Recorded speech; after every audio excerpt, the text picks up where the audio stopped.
What surprises me is that the PQ and the CAQ are accusing the leader of the Liberal Party of Quebec of stating the traditional position of the Liberal Party of Quebec. If it happens one day, fine, but it's not a priority for us. If it happens, it's going to be, meet minimum. We'll see, but I can tell you something. It's not going to be no platform. There's nothing on this in the platform. It's going to be about education. It's going to be about health. It's going to be about the economy and access to housing. So that is Provincial Liberal leader Pablo Rodriguez, I guess, today, addressing the whole issue of his comments yesterday about signing a Canadian Constitution. My first reaction to that, Jim Mennie, is whether he's digging the hole a little bit deeper than it needs to be, given the fact we hadn't heard much from him up until yesterday. What'd you make of this? Well, I think first of all, to be fair, the lineup forms at the right. I mean, this is something that is becoming increasingly scary, I think, for Quebecers, is that no matter what side of the political coin your party may be on, they are focusing on stuff that the polls have made quite clear nobody gives a damn about. Right. And it's so funny because here you and I are talking about, look at what Pablo Rodriguez said about the Constitution. And about, 6 or 7 minutes earlier, we just heard a union leader for Pocard say, you know what, Quebec's buying their trucks for the SAQ and Hydro from Americans. And I wonder, Aaron, between now and this time tomorrow, whether a single Quebec politician or indeed a single member of the government is going to turn around and say, that stops right now.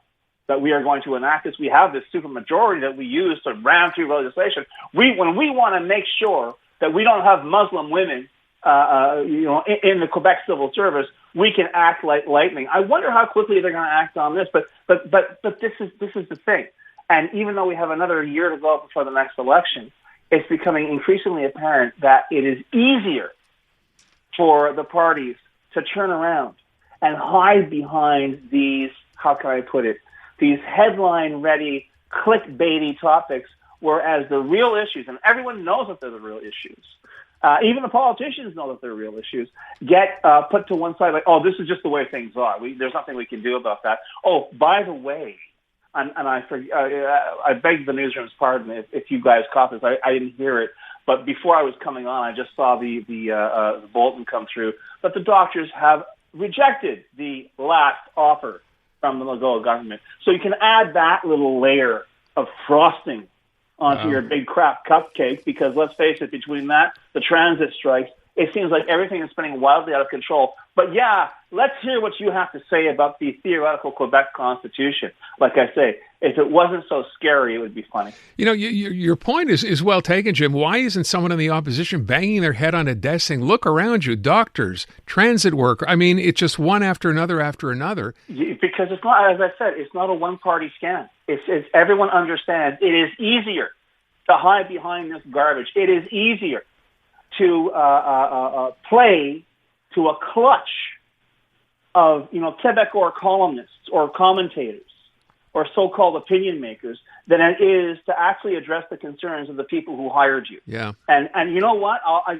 Before people say, hey, but wait a minute, Manny, you know what?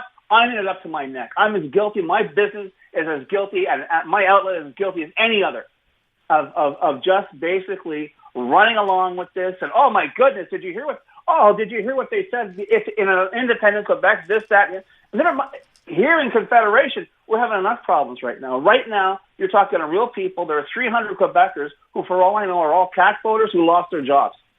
Because why? Because of what's happening in the States. Yeah. Do we have a position on that? Apparently not, Aaron, because we can't make up our minds as to whether the whole, interprovincial trade, this should have been settled in 48 hours. But no, we have to have negotiations and so on and so forth. We have adult problems and children at the helm. And the children know perfectly well they as long as they're allowed to get away with it, they will continue to start, spouting smoke over things that literally only 3% of the electorate cares about. Look, I get the part about, shifting the focus because these issues are too hard to deal with. But you think at some point, Jim, when it's one thing after another, at some point, people are going to react and realize that other stuff about, laïcité and everything else is really just a smokescreen. It's one thing when you have one union walking out. Now you have, you have doctors who, as you just said, and I didn't know this. I know there was another offer made today. Didn't know it had been rejected. Now you have the situation at PACCAR. Now you have bus drivers. By the way, it was just STM maintenance workers. And then a couple of hours ago, we found out that now the drivers, that's 4,500 more STM employees, are threatening to walk off as early as next month. So at some point, kind of slap in the face like, hello, can we deal with these problems as opposed to talk about stuff no one cares about? Yeah. Well, I mean, if nothing else, I think if a politician holds a press conference to address, Quebec identity or to address the Constitution or do whatever, or if the apparent premier in waiting, Paul Saint-Pierre Plamondon, holds a press conference to address, Quebec's identity crisis, maybe the people who are at that press conference say, yeah, that's really swell, but here's what we want to know. Yeah. Here's what our readers, here's what our listeners, here's what our viewers want to know from you right now. And we don't get that. And I know it, you know what? It sometimes it's not very sexy at all. It's tough to write a headline around that doesn't make your eyes roll back. But guess what? We're like, how many billions are we in deficit? I mean, there seems to be no light on the horizon at all in terms of the economy.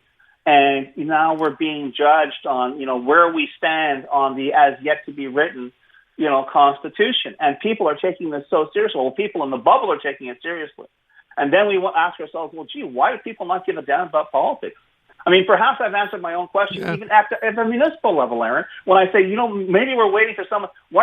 Maybe people are staying away from it because they just figure the entire political process is so detached, is so removed. The bubble is, that membrane is so thick. Even if I could get through, nobody would listen to what I have to say or hear what my concerns are. So you know what? Go to hell. And you know what? Like I say, the media, news media are to blame. Will that change?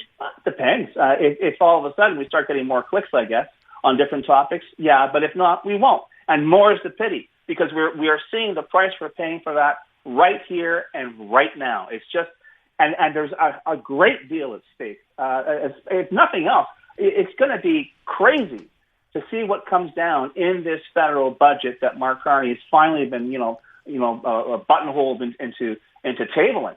But right now, our economic outlook, I know, elbows up. Let's, diversify our trade. But right now, the situation is very, very grim. If you don't believe me, I got 300 people who just lost their jobs you could ask. To that point, and I want to get off the PACCAR story, but it's a big story, right? 300 people in St. Therese losing their jobs. And the part that, of course, is most galling in that story, Jim, is that the government, the provincial government, buys trucks for the SAQ and from Hydro. Where? Not here, but in the U.S., because there's a lowest bidder rule in effect, and I think the same applies to Montreal, because I remember having talked about this the other day. Yep. There's no social clause in here that suggests, you know what, if it costs a bit more to have it done here, we ought to be buying it here, because when we don't, look what happens to a company like PACCAR. And isn't it funny that this government, and perhaps no other government in Quebec, would turn around and say, you know what, notwithstanding the lowest bidder rule, we're going to throw that out the window and give Quebecers money to Quebecers, as if that was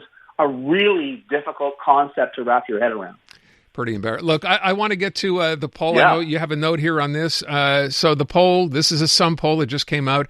74%, I think, is the number, Jim, saying that they think it's time for François Legault to leave before the next election. He was asked about this today. I have not heard the clip. I don't know if there is one, but it doesn't seem like he's in any rush. At least that's what he's saying now. Well, the equivalent is, you can have this government once you've pried it from my dead cold fingers. He's not going anywhere. But Aaron, I got to tell you, because of course a lot of attention being paid to this poll, and my hats off to the press for having put it out in the field. Because if nothing else, yesterday gave us the context that in fact it's health and education and so on and so forth, and all the stuff that we keep talking about is in fact of interest to only 3% of respondents. But there was one of the other questions was who in your opinion would be the best premier of Quebec? Paul Saint-Pierre Plamondon of the Parti Québécois polled 26%. Then it drops rather precipitously, 14% for François Legault, 12% for Pablo Rodriguez of the Liberals, 10% for Eric Duhaime of the Conservatives. But I got to tell you, my friend, the real number that struck me was 32%. That's the number of respondents. Almost one respondent out of three said either, I don't think any of these people would be a good premier of Quebec, or I don't have an opinion, which means you might have a lot of fallow ground there if you turn around and start running a campaign that perhaps is focused on getting the attention, the actual attention of people who pay your salary, of people whose destinies you hold in your hand, rather than the usual commentariat, who, quite frankly, whether it's you or somebody else, they don't care as long as it's grist for the mill. And I would hope that maybe that 32% number is going to stay, at least not in the minds of politicians, but at least in the minds of their handlers, because it really shows, as far as I'm concerned, that there is a market for actual politicians who actually do their job. That was going to be my question, right? The idea of, as you just described, that actual politicians who do, actually do their jobs. It's kind of like, maybe I'm wrong, but Jim, you've been doing this for a while. You kind of long for those days in the past when that's what you would hear from an opposition. Well, yeah, but as I say, they discovered that all the cool kids are doing it. So guess what? We're going to do the same thing. The idea, if I wonder how any political party, I don't want to say the Liberals, but any political party in the National Assembly, if they did nothing but talk about health and education every single day. And they say, well, what about the Constitution? No, we're not going to take questions on the Constitution until we have some kind of policy on health or on education, and hammer over it every single day. And I'll guarantee you, you'll see the numbers on that party go through the roof, because right now, this danse macabre of political parties waltzing around with yelling at each other over topics no one else cares about is bringing us to the edge of the cliff. And we literally cannot afford for any more of this kind of, hobby. Politicians shouldn't be hobbyists. They should be seasoned professionals. And I'm not seeing that at all in Quebec City, or in Ottawa for that matter. James Mennie at the Montreal Gazette. Jim, thank you. Seasoned gamer or just video game curious? This Week in Gaming is the podcast for you. We break down the latest in the world of video games, from basics to beyond. The hottest gaming news, insight, and industry leaders, and more, weekly. Join me, Naomi Kyle, and stay ahead of the game with all the latest updates, even if you're a total newbie. Stream This Week in Gaming on the free iHeartRadio app or wherever you get your podcasts.